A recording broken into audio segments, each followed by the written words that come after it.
Good morning, everybody. For some reason, I'm purple. It's Easter.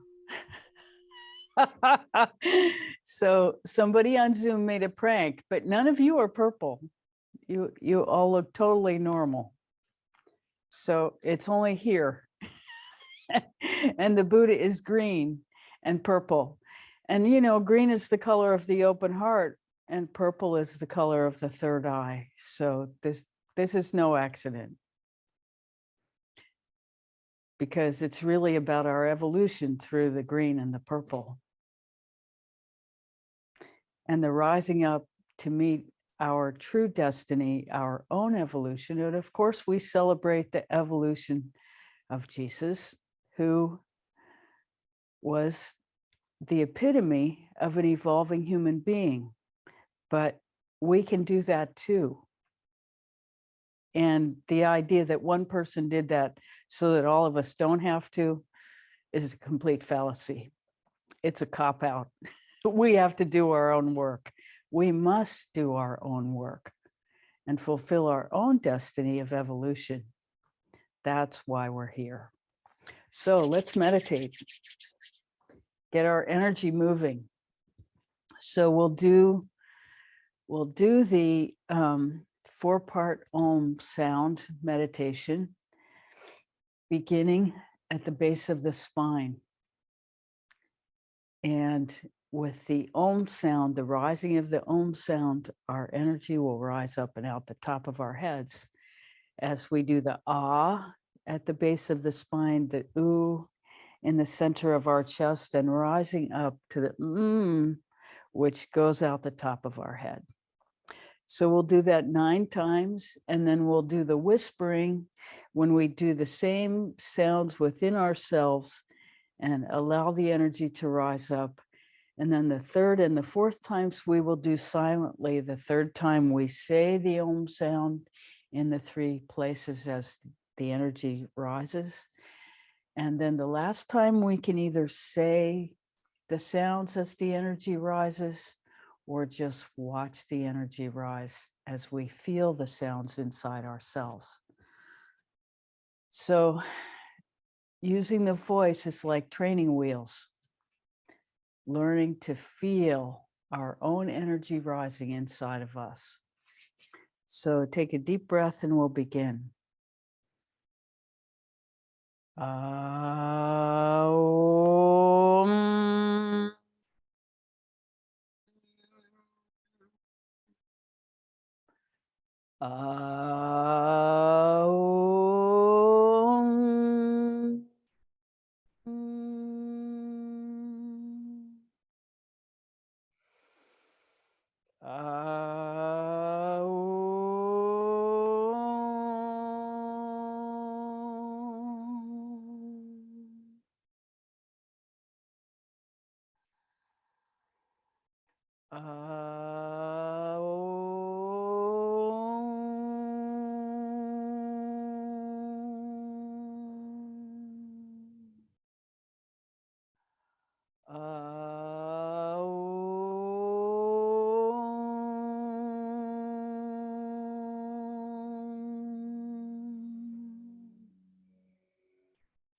Om.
Gently open your eyes a little crack and begin to let the light in.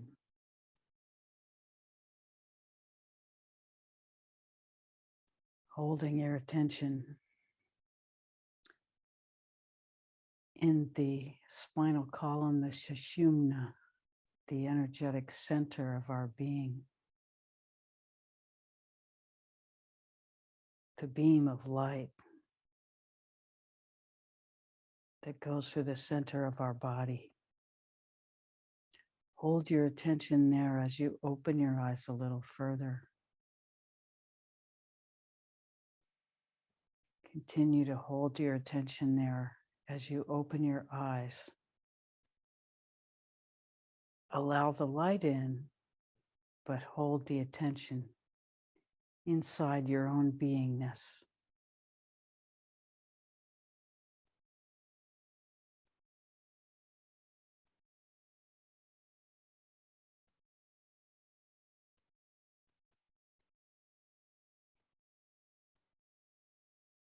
Feel yourself completely grounded in your own energy, your own presence,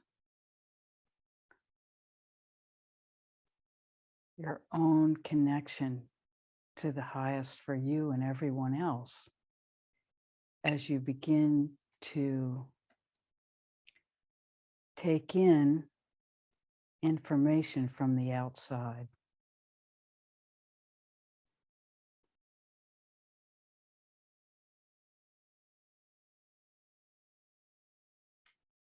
Understand that it's possible to hold your attention inside, take in information from the outside, and be completely present all at the same time.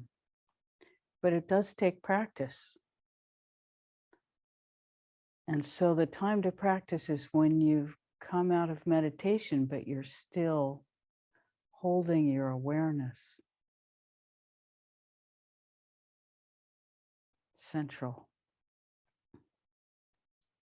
So we welcome your questions. Somebody was trying to ask one.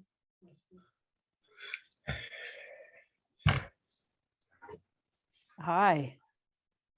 Speak, please.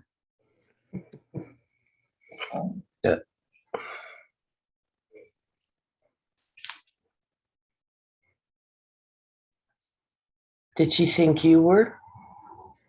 You guys are unmuted. You guys.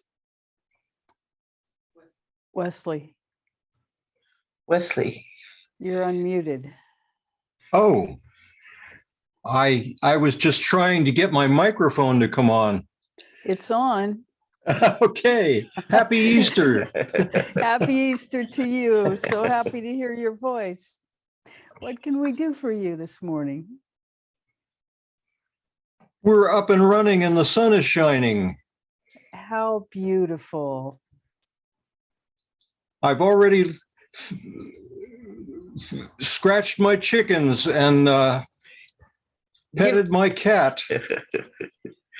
Oh, I have a question. fantastic. Life is good. I am, the only thing I'm struggling with is images of people being killed. Yes. And Well,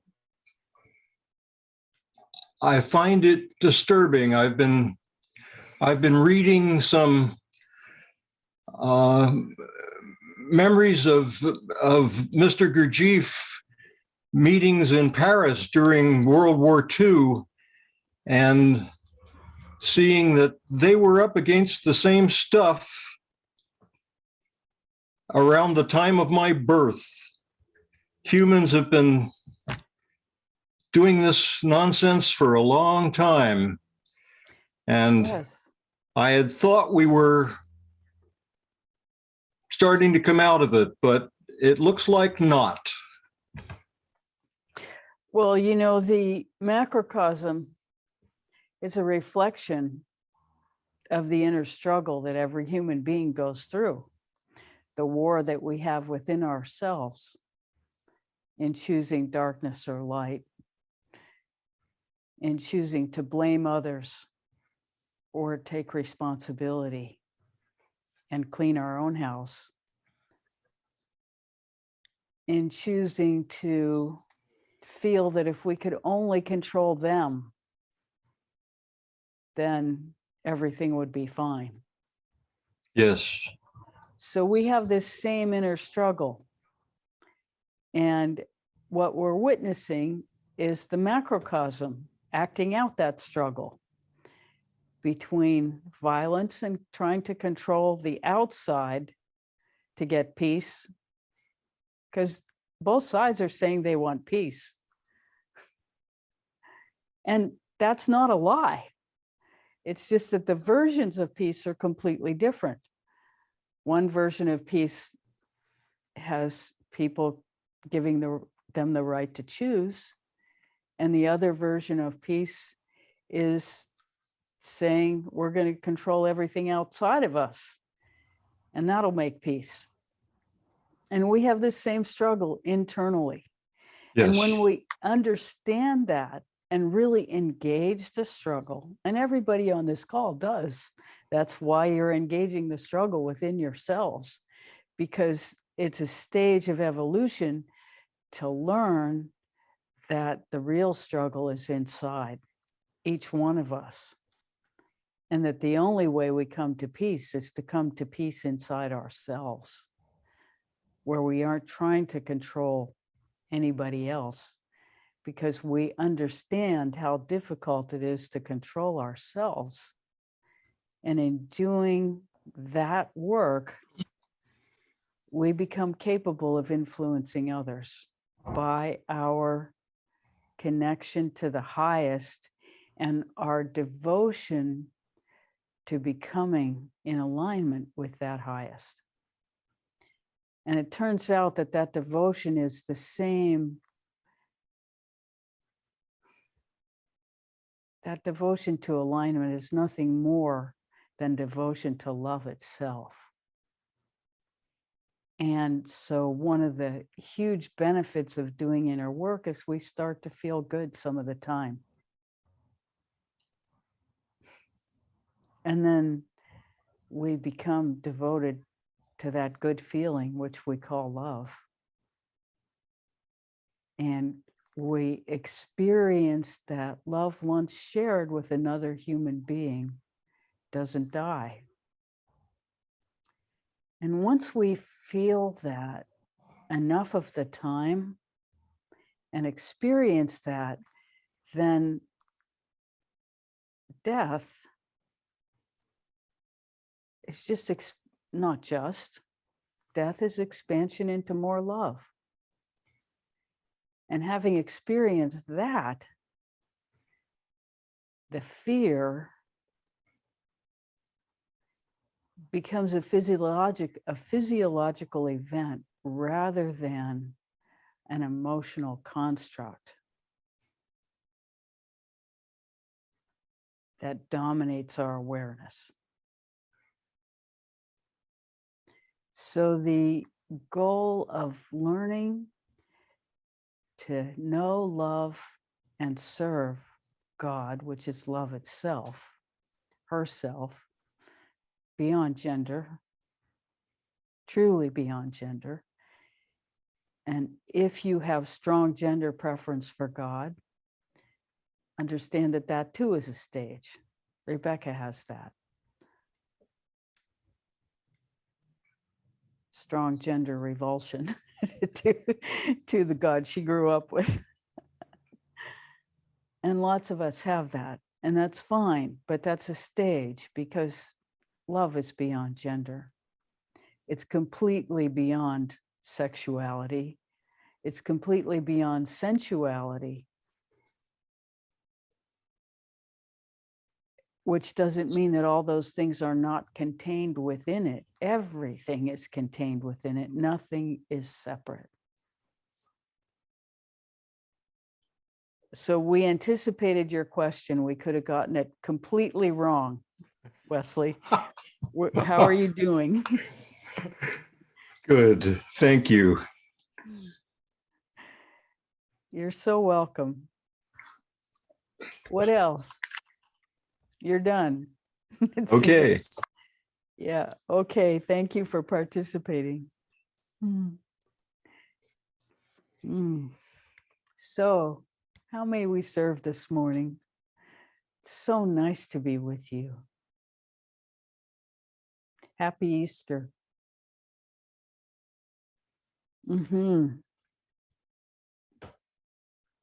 We can embrace it in all its purple.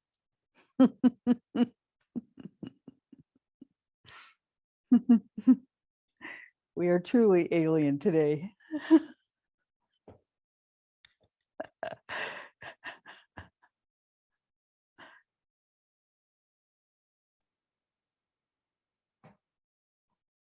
We would like to say, though, we're not extraterrestrial and we're not alien either.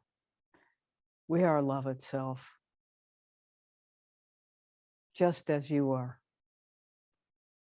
This is our message.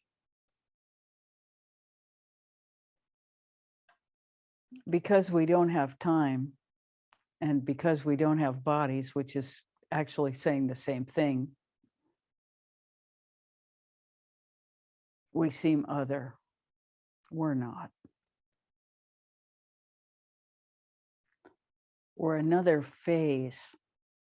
If you think of light as having phases, we're not using scientific language in the right way, we know, but if you think of light as having phases and energy being a phase of light, we are energy the same as you. Your perceptions have been so tuned to your external reality that it takes a lot of practice for you to begin to experience yourselves as light beings and emanating colors. But we're all emanating colors all the time.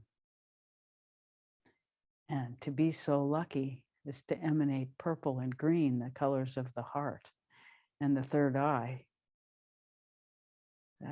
That's a stroke of genius somewhere.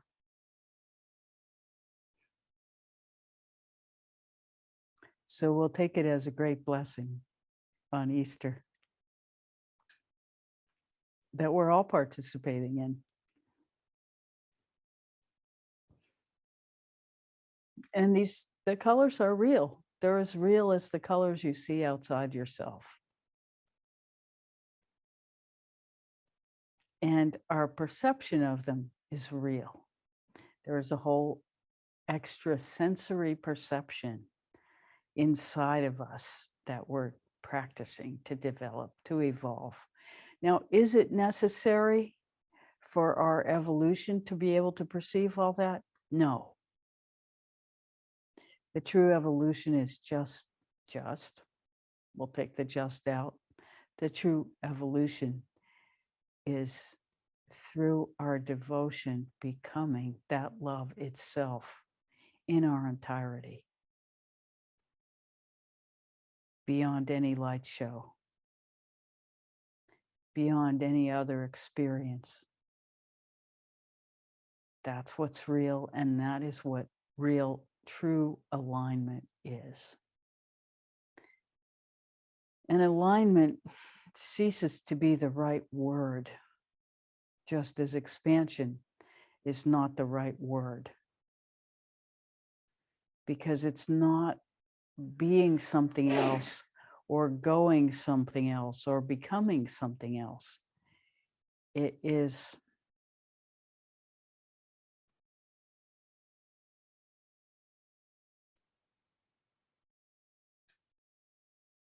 beyond all of that, beyond language.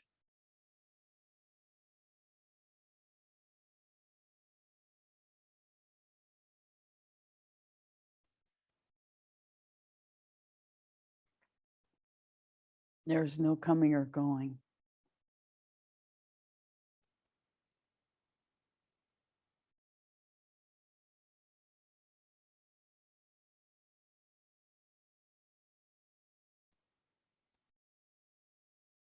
We welcome your questions. We ran out of words.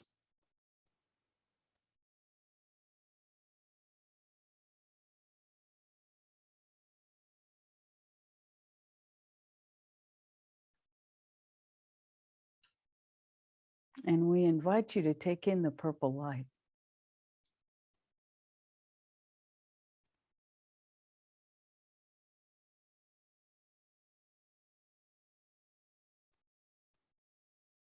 Brenda, Andrew.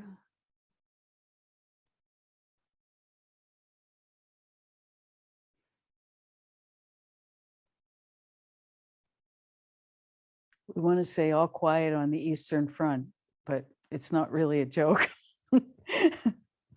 In this climate, we couldn't help it. Because there is a war going on always within each of us.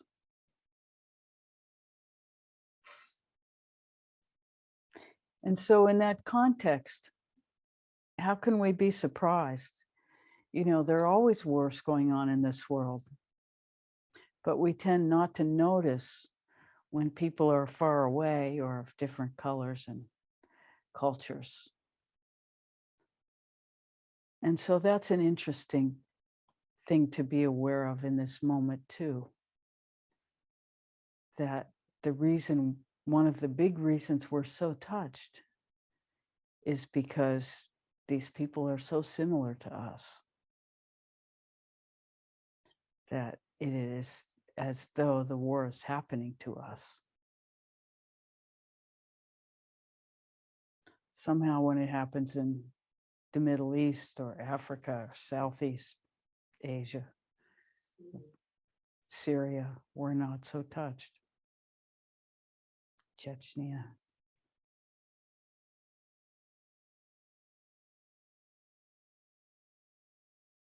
So it's interesting to just notice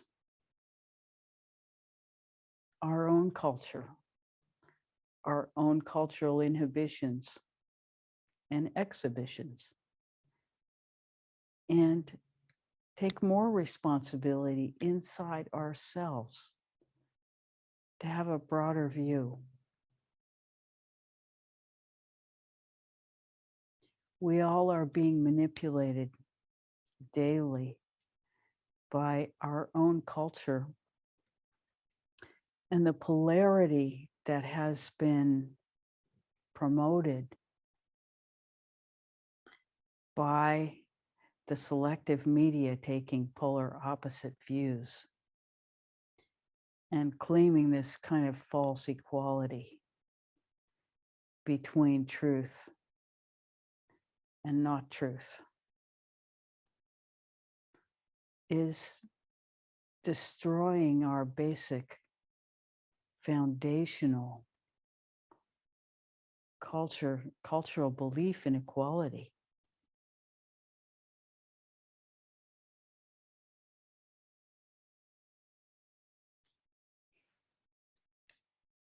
Probably everybody on this call is already aware of it,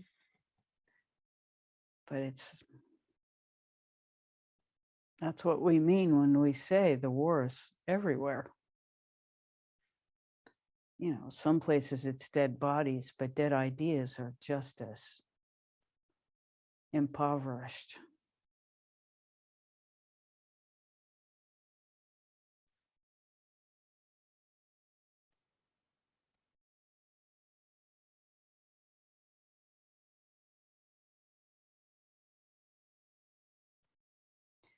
And to understand the laws of nature so that we begin to live from abundance, the abundance inherent in our, we could call it soul truth,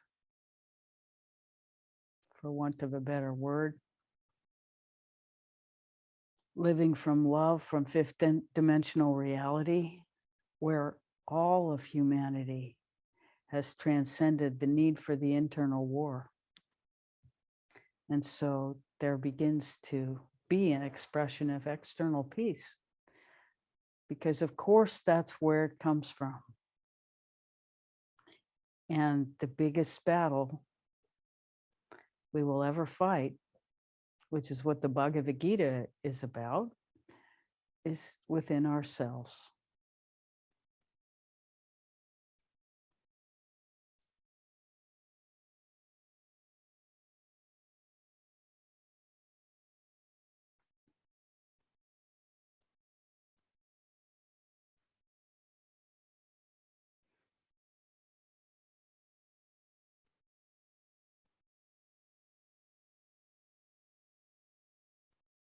And it is horrific.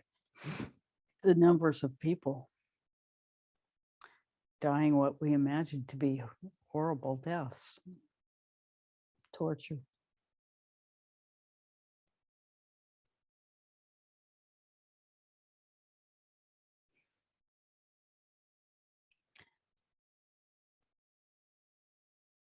And we project what we imagine their internal experiences based on what we imagine their external experiences.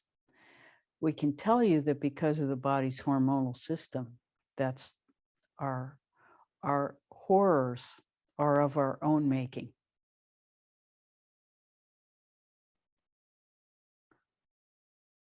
That the body has a large array of chemicals in its hormonal factory that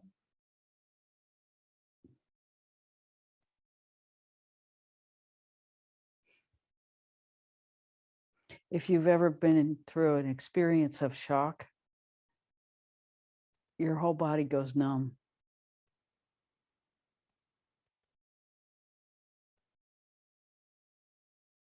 That gives you an inkling of what people go through. It's actually a lot different on the inside from what it appears from the outside. But the outside scares us, fills us full of fear of what could happen to us from the external world. And that is part of the propaganda to get our internal war machine magnifying these external events so that we are in a state of reactivity, which makes us very vulnerable to responding to external cues rather than taking our attention inside. We say, oh, we have to meet the external demand, and we forget about our inner work. This is a mistake.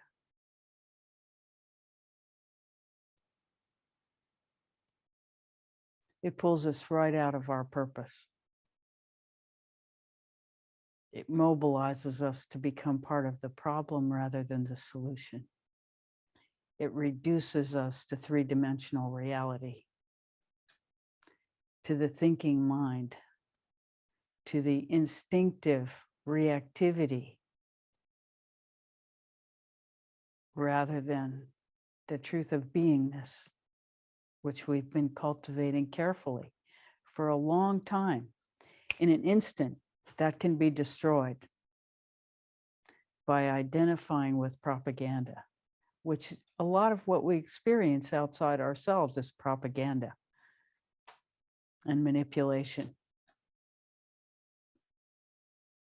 So it takes a lot of internal awareness to hold ourselves responsible for our state and to understand that instinctive reaction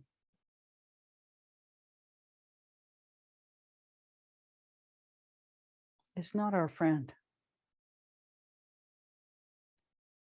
It's not our enemy either. It is a part of our beingness, not to be rejected. That only makes it stronger. But to be understood, allowed to exist, understood, and not the foundation of how we experience and express ourselves in the external world. And this means that whenever we feel ourselves mobilizing into a furious internal reactive state in response to what we perceive as being done to others, that we would reject with everything we have, it's important to stand back and say, who am I rejecting? What am I rejecting? What is going on inside me in response to this? What is resonating that has yet to be brought into harmony, This is what these internal reactions are for with us, is to bring our awareness to the parts of us that have not yet evolved. And these instinctive reactions are often infantile in their origin and infantile in their response when we love them into harmony.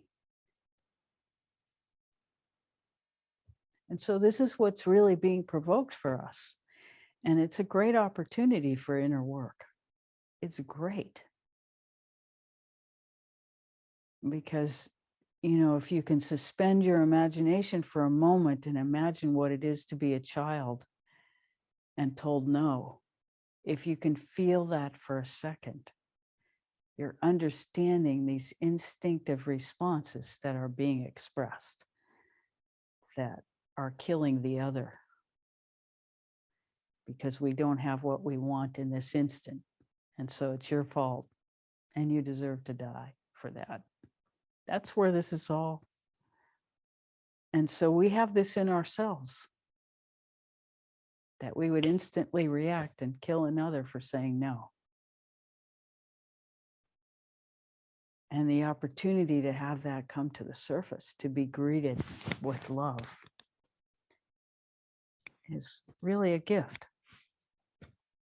So we can see the potential for our own evolution in everything that happens outside of us. And we see that there's nothing too high and too low. These words have no meaning. There's only our inner evolution. And in putting our focus, tending to that, we can embrace everything that comes up within us with the understanding that this is the war. This is the real war that we're fighting.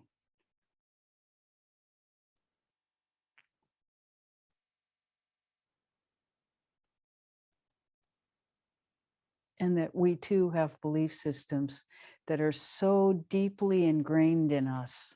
They're like the walls of a room painted a certain color that we assume is the reality. We assume the purple is real. And so it colors everything that we think, do, and say. And we never question it because it's always been like that. And we all have these walls we can't see. And so these instinctive situations, these instinctive actions that we're witnessing can bring on us the opportunity to address our own, to see our own and address it and make peace. This is a fabulous opportunity.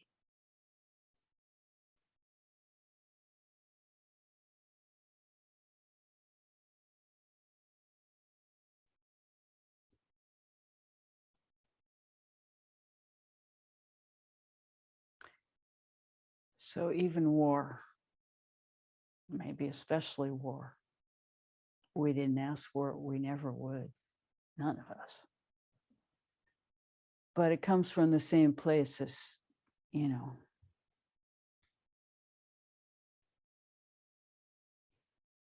that no, that reaction to the no when we were two. The furious tantruming on the grocery store floor or wherever we chose.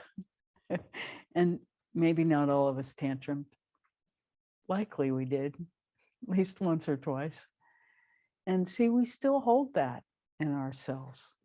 Unless we were treated with love and shown how to evolve out of that in the moment that it happened. And I don't know too many mothers who greet that with love. I have known one or two over time, people who worked really hard on themselves. But most people don't have a chance to do that before they have children.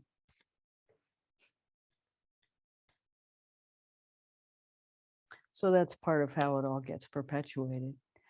But how lucky we are to even have this conversation, to have the room in our lives to actually address our inner state, to pay attention to it, to learn from it, to grow from it, to cultivate. The real thing is cultivating more and more love in our own lives. And as we begin to experience flow among and between the people around us, as we embrace our difficulties and forgive ourselves. That's most of what it is, forgiving ourselves. When we forgive ourselves, we understand how hard it is, and it's a piece of cake to forgive other people. You know, we get it. We know why they behave the way they do.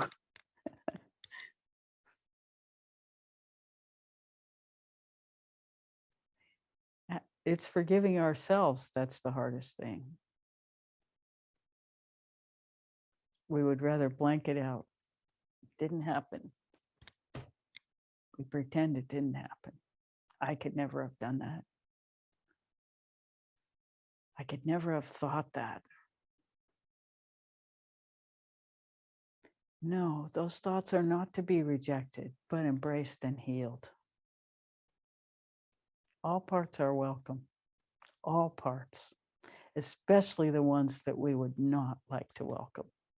Those are the ones that we must go for. They're the great gift, the great internal gift of our own disharmony, is that which we would rather not accept.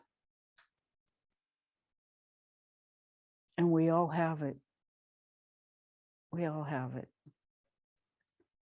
And it is in embracing the unacceptable, not in acting it out, but in allowing within ourselves that we have had that inner experience of murdering ourselves usually. Sometimes it's in other people. But from that perspective, we're all murderers. And embracing that within ourselves and loving it into harmony. Why should we be surprised when any of these instinctive reactions rise up in us? Everything exists within each of us.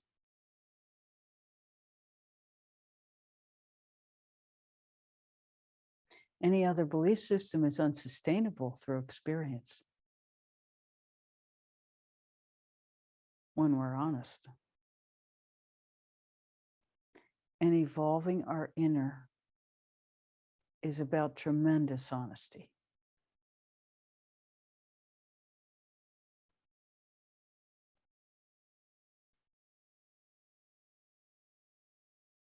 Okay, we talked too much. Let's hear from you.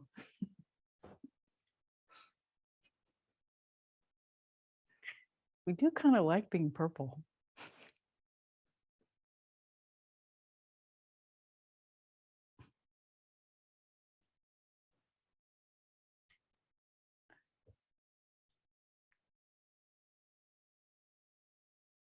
How may we serve?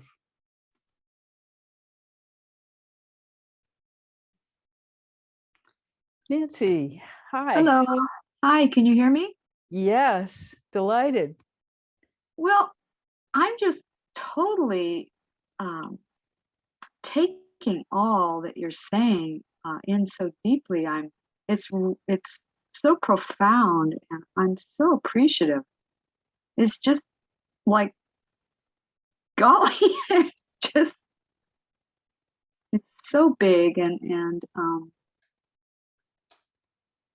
such a huge discovery to be made, and I just want to say thank you. Oh, you're so welcome. Mm. You're so welcome. I don't have a question. I just wanted to say that. I'm just taking it in. Thank you. Thank you. Yeah. And we're grateful for your understanding of what we're saying. Yeah. Yeah.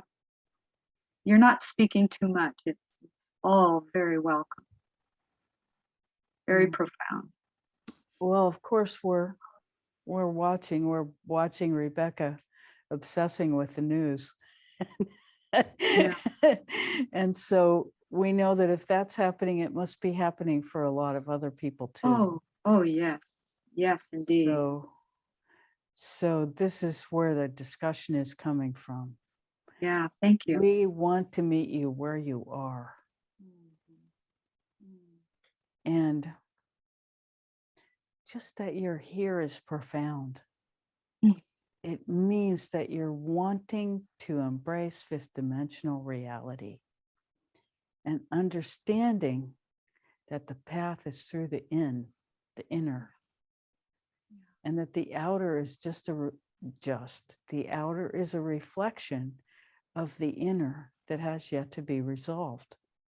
And so there's no difference between inner and outer. The work is the same. And as soon as it becomes about something other, then we've separated ourselves from the whole. And when we understand that alignment, our own personal alignment and the alignment with the whole are the same, really throughout the totality, that there is no separation, and that one of us, in a way, it's true that when one of us comes to complete harmony, like Jesus, the entire whole is changed. And so there is an element of the truth to he died for our sins. But the response to that is not that we don't have to do any work anymore because he did it all. That's not true. The response to that is, this is what's possible for a human being. And this person did it. And of course, there have been numerous people who've done it. And there are numerous people, too many to count, that are working on it right now. And it's this huge underground groundswell of humanity that is doing this work, deep, deep work, all through.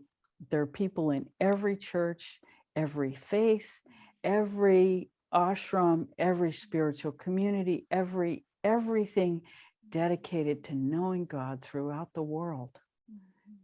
There are millions of us, maybe billions. We don't know because nobody writes about us. They don't care. We're the weird ones, who are really, we understand that all the action is inside, and that if we're right on the inside, we'll be right on the outside.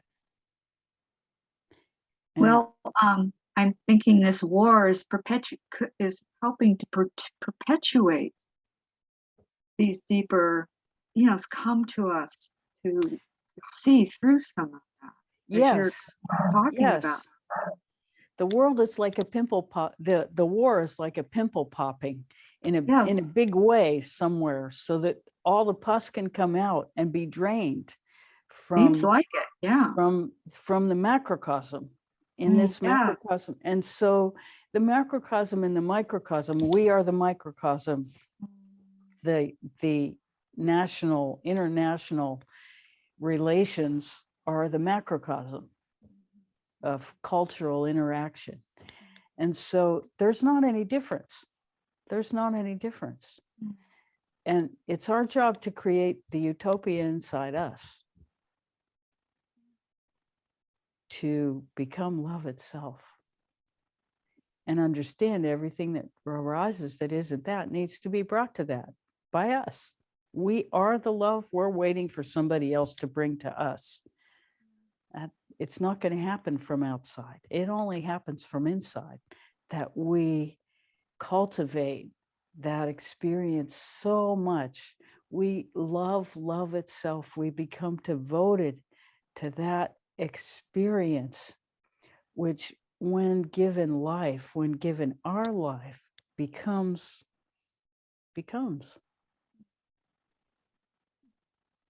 And then the words fail, because we don't have words in our language to describe the experience that we are cultivating.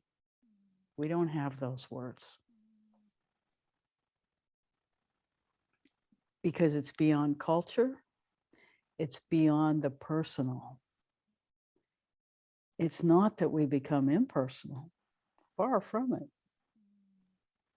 Far, far from it. We become the most personal. But it's so personal, so intimate, that it feels other. It's not other. It's anything but other. And see, our language can just, it becomes nonsense to try to talk about it. It doesn't go into words. It's only experience. But we've all had it. We've all had tastes of it. And, one tiny little taste of it changes us forever. Thank you for the conversation. You're so welcome. So welcome. Brenda. Could you talk about the Bhagavad Gita as a metaphor for the inner war? Better to read it. Really, I'm telling the truth, because when you read it and apply it to your own life, then it becomes real. Anything we say is already digested and through a lot of time and personal history, and it's not really relevant. It's important that you take it in through your time and personal history and understand what it means to you in terms of the correlation between your inner state and the war inside you and the war outside us. When you understand that the Bhagavad Gita is a description of what's going on inside every one of us, and read from that perspective, then it becomes yours. Anything that we say is just talk. And we can say that because you're anonymous, so we have no idea who we're talking to. But this is important for all of us to take in, not as this, we're not preaching a gospel. We're not. We are trying to engage you into the fight of your life, the war inside you. And we can't do this for you. We can only point to it so that you do it yourself.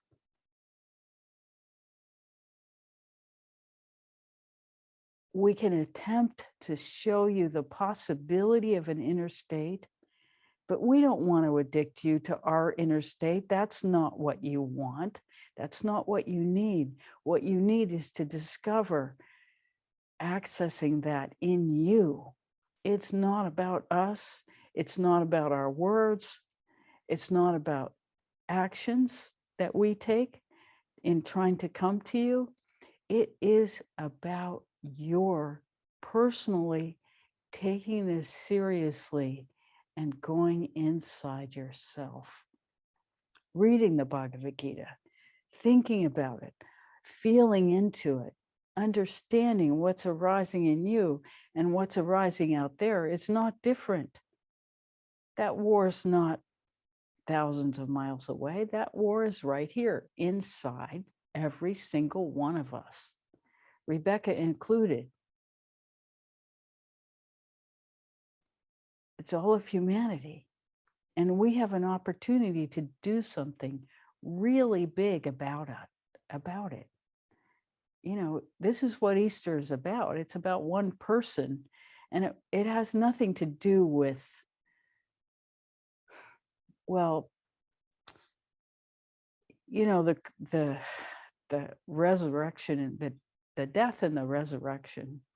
There's a story about the rebirth that's possible for each of us in our humanity, that there are various stages to our evolution that will feel like death and rebirth.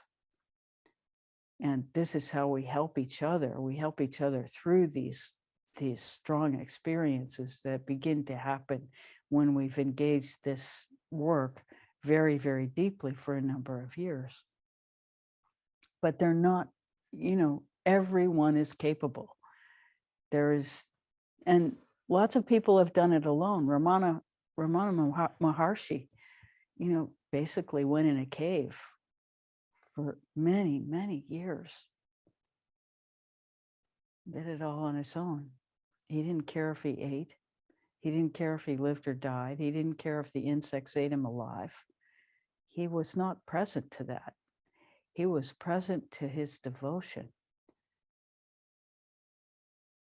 And, who knows that opportunity doesn't seem available to us now.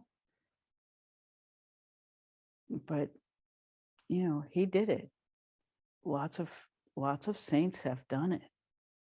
Every human being is capable of it. And every human being who is engaging in it also mobilizes toward themselves other forces from other dimensions that want to help. That's where we come in.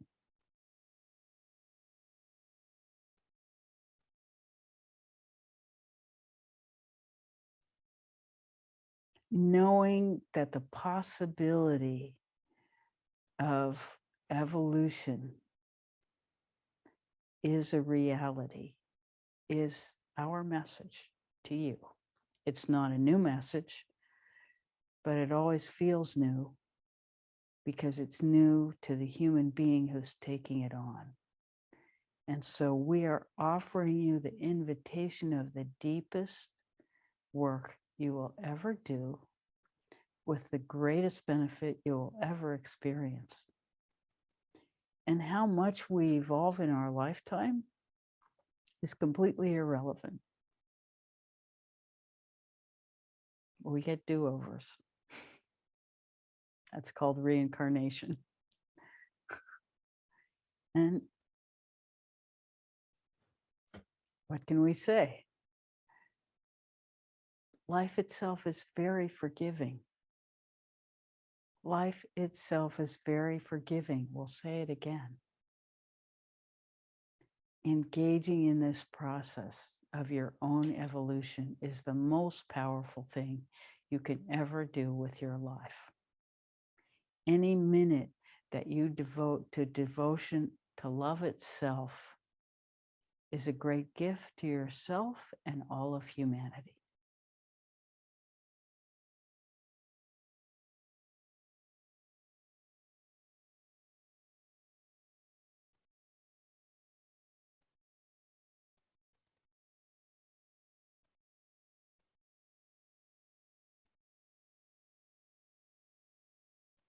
Yes, Andrew. Brenda.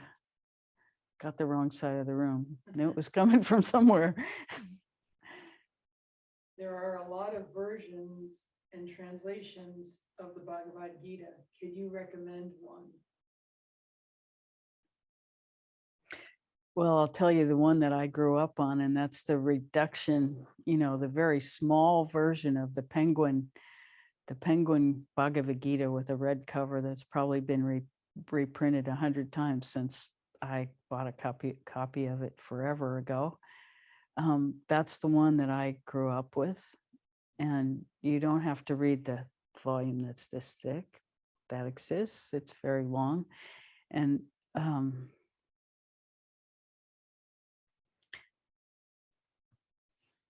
it reflects a culture that's different from ours, a time that's different from ours. But the message, when taken deeply internally, is the same. Life is a battle. We encounter our hatred of our relatives. We encounter our hatred of ourselves. We encounter our fear and our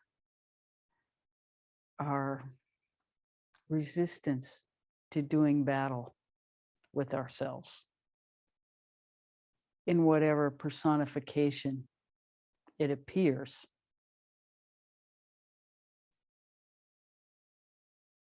So when you read it as a description of your own internal, it becomes a completely different book than a book about a war that may have happened a billion years ago, thousands of years ago.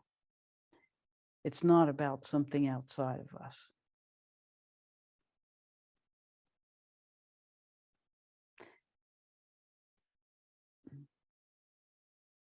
So that's the version I grew up on.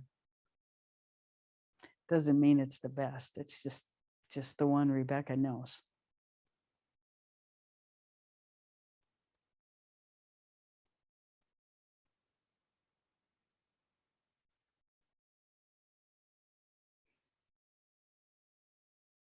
But it gives us a context for our own evolution, because it's a conversation between a warrior and God.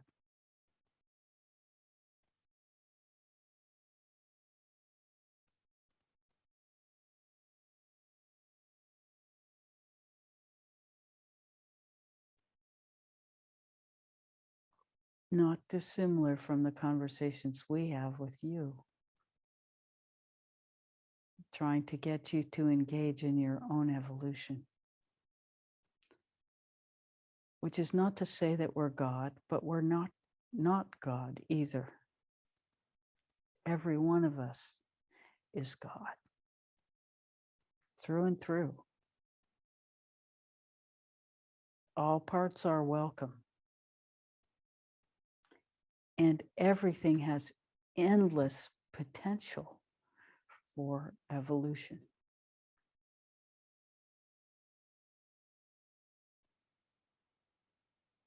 And it can get very confusing. You know, we all have upgrades that look like downgrades and downgrades that look like upgrades as we go through the experience of being a human being and learning to love and embrace all of it in its joys and sorrows. And the reality of birth and death being the same.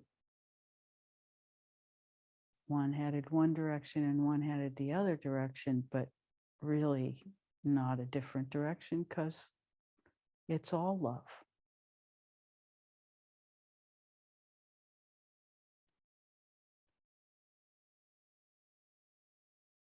It's all energy transforming endlessly.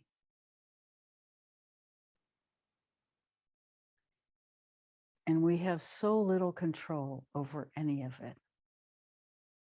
The only choices that we can make are the ones inside of ourselves.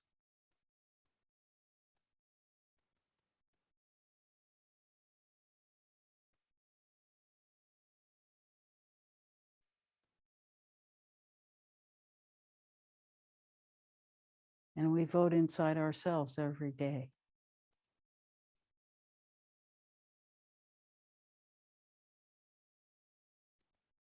And our choices are often surprising.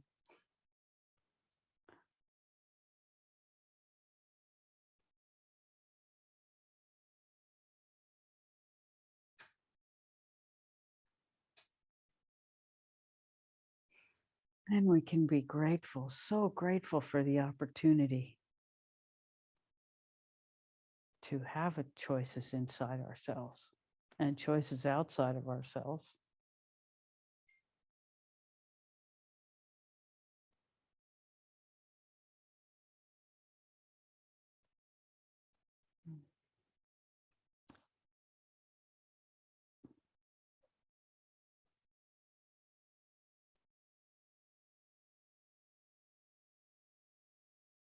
Mm.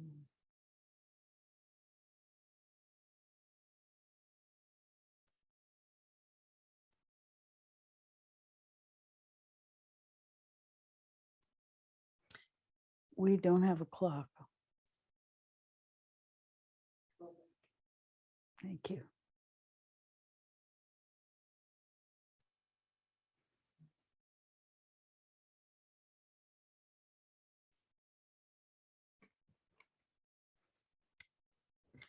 How may we serve further?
Hmm. We keep wanting to say, may the force be with you, so we'll say it. I don't know why that's floating through today, but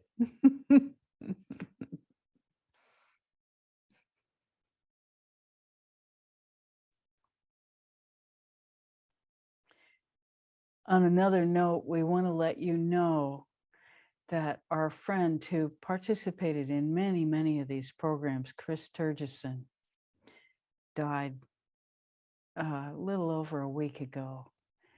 And there was a memorial to her yesterday that was quite beautiful. And we were asked to speak. And so we want to share with you some of what we said.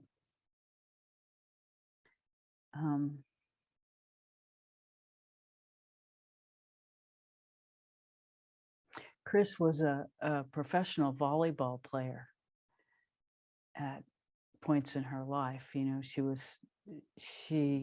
was born after Title IX, and so there was a lot of opportunity to play volleyball, and she was very good and played internationally. And so a lot of who she was as a human being was a team player. She really understood that the gestalt of human relations was more powerful than the individual, and that people could help each other in groups. And her life was a lot about that, her family, devotion. And we were with her shortly before her death. And her biggest concern was that her volleyball team was coming to visit her. They were all going to go to the coast together this weekend. And she was afraid she would die before the weekend happened. She died about a week and a half ago. And we said to her, when she expressed that, we said, well, they're going to come anyway. Even if you die, they're going to come because they want to celebrate the love. And whether you're here physically or not, that love will still be available. And it will be a great teaching to everyone, because that love doesn't die. And everyone you love will experience that when they come. And she said, oh, that is true, isn't it? She frowned in her way. And that was maybe the last thing she said to us. She had a very beautiful death. Her volleyball team did come. They all spoke. Almost everyone spoke at her memorial. The other thing we talked about was grief, and how love is like a glove. When the person is here, the glove is on your hand. Your whole body, your whole beingness experiences the love you have for another person. And then when they die, it's as though that glove is turned inside out, and the love becomes grief. And the intensity of the grief often matches the intensity of the love, because there's no difference. It's still love. And having understood that, the bittersweet becomes exactly that, bittersweet in the same moment. And it is through that understanding that we can feel love and grief in the same moment and be completely torn open, completely ripped open by it, because we understand those two things are the same. the same energy. A glove of love turned inside out. And so we become completely reborn in the understanding that the love and the grief are the same.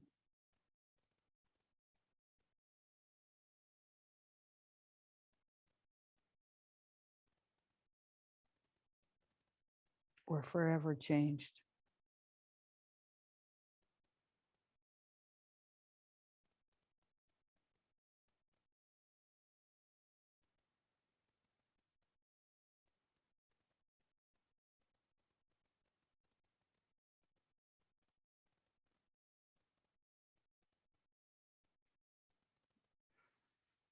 Feels like time for meditation, huh? Yeah. So we invite you to reinvigorate your attention on your central channel. And we'll all begin to meditate. This has been so beautiful to be with you. Such heartfelt devotion, we feel it. We honor it. We honor you. It's the intention, the holding of the intention.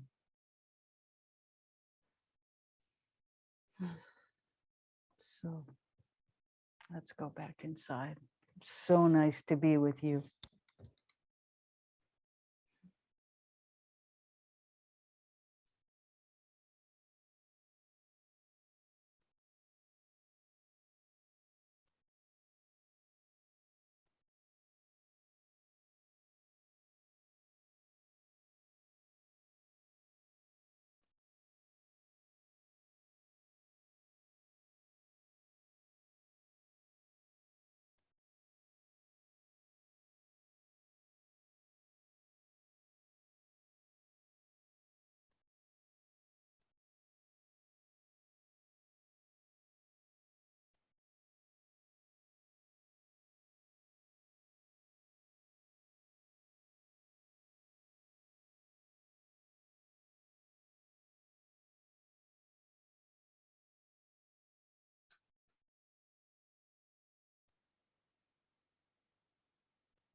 Thank you so, so much.